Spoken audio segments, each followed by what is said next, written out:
I've been teaching for the past 31 years. No, it started in 1993 as a service project. Just wanted to share my talent to the community. Then it grew. No, for me, the past is connected to the future.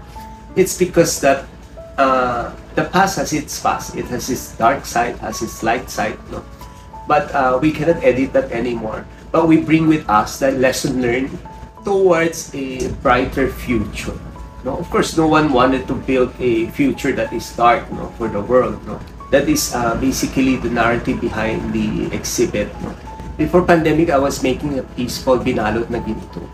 No? It talks about recognizing your dark side, your weaknesses in life, to see your light. I believe hindi ka magiging successful kung hindi mo na-overcome yung mga, hindi mo nire-recognize yung mga kahinaan mo eh.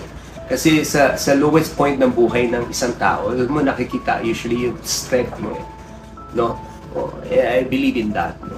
Eh madalas sa mga tao, you would hide yourself kung ano yung maganda na maganda para sa mata ng ibang tao. No? Tendency natin yun. No? So, yeah, that is one significant piece. When I decided to be an artist more than 30 years ago, hindi ganito ang appreciation ng Chinese Filipino community towards arts, no. So ang tingin lang before, during my time, art is for the aesthetic na pangit or ganda lang, no. So plain na or for entertainment, no. I wanted the previous and future audiences to see how art functions in our daily lives, because each art piece contains a story to tell.